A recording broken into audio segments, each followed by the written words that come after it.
Hi guys, welcome to Windsome Cottage Garden. My name is Hannah and I'm so glad that you decided to join me today. We are in the cottage garden. It's a bit blowy, but I thought what we would do is some spring cleanup. So what I think I'll do is give you an overview of this bed really quickly and then dive in and just get it tidy enough for spring. My dad has actually done a lot of work in the fall and early this spring already, so there's already been pretty good stuff done. But you know, we've got to clean up some of the hellebore leaves over there. There's some leaves to pull out. And then if we get over here, there's just a little bit of cleanup here and there that I want to get done early so that this space is all set and ready to go. In general, it looks pretty good. There's just a little bit of cutting back from some of the lavender, exploring, looking for some of our hostas that should be in this area. Yeah, just a little bit of tidying up, and then I'm going to go around and get all of these leaves out. Well, this isn't quite that big a project, but it's always something that's really satisfying to get done. So without further ado, let's get going.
Okay, as always, that project evolved a little bit. I'm going to walk you through the areas and show you what I did and explain a couple things, because we actually went around the bed and did some preparation work for this next phase of our project that if you haven't already seen the video on, it will be coming out quite soon. But let me give you a closer look at the beds we did get cleaned up and kind of walk you through some of the things that are emerging in the space. So I really started over here in this top bed. We are overlooking the water. It's a beautiful day. It's quite still right now and the sun is warm. And we kind of walked through here and cut things back. We have lots of iris. There's also hostas emerging, as well as some houttuniya. Now, editing Hannah here, quick popping in to say I'm going to mispronounce this word. I did say houttuniya, which is actually what I grew up saying. My dad has always called coral bells houttuniya.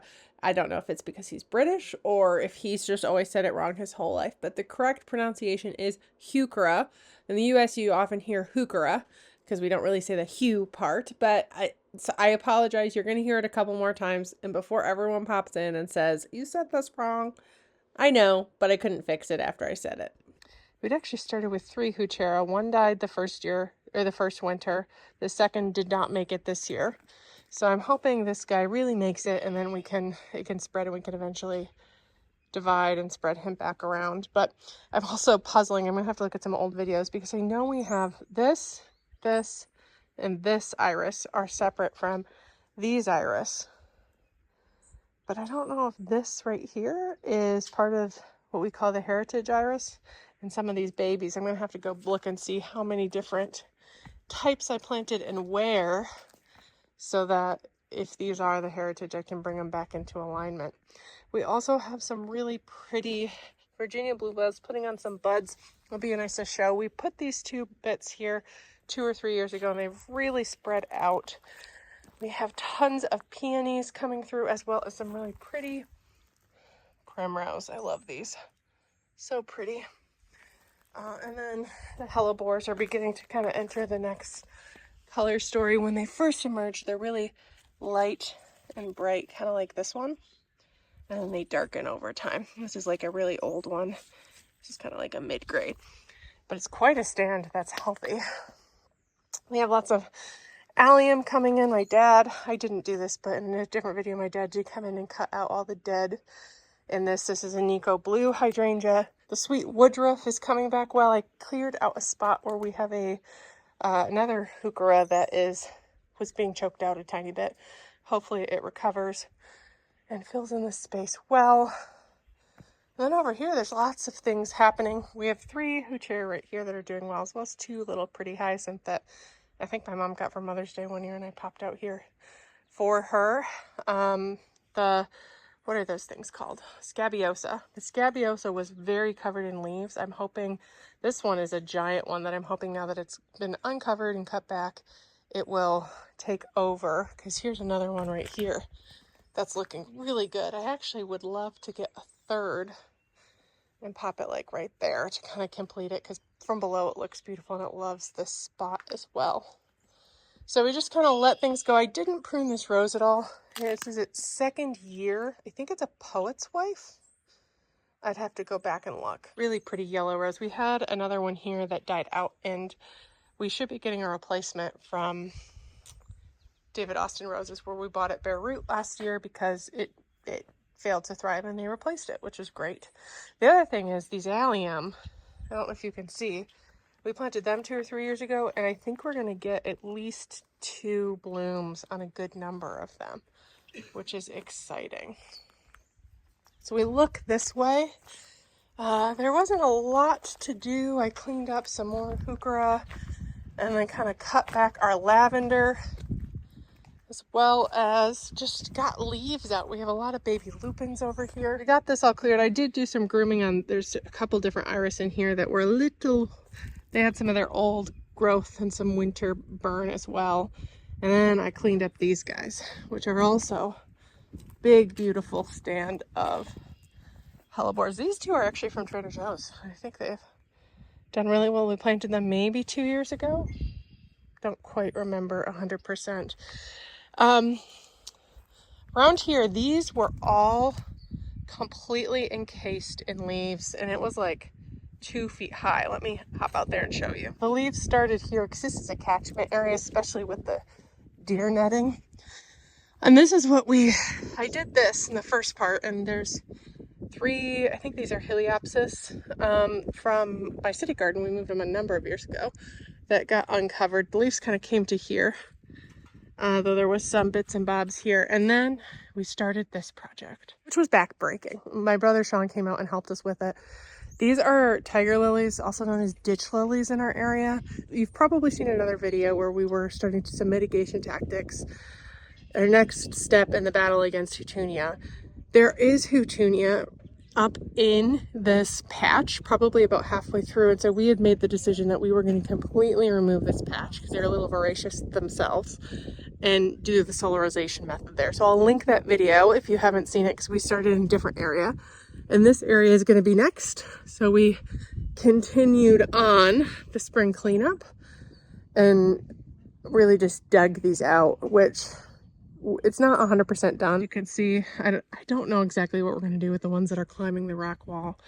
We might end up spraying it, but my dad is going to come in this week. He had been doing right against the wall over here, and he's going to finish this little bit and then dig there with my brother's help. And then we will continue on our mitigation tactics that way. I don't know if you could really tell, but that was probably about 4.5, 5 hours of work that I condensed down speedily into a video. So it was a full day's project, and I think you can see the fruits of the labor, but it's not as satisfying as like a finished project that's nicely mulched.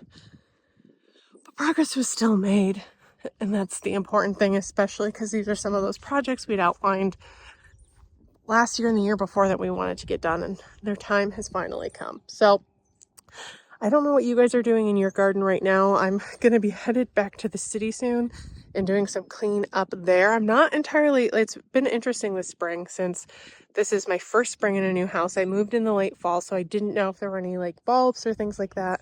There's really not, which I've been looking at old photos and videos of my old city garden that had such beautiful spring color and just missing it a little bit. It's one of the things I'm missing the most. Especially because spring bulbs are one of those things that I need to get the beds more established before I start adding them in great number.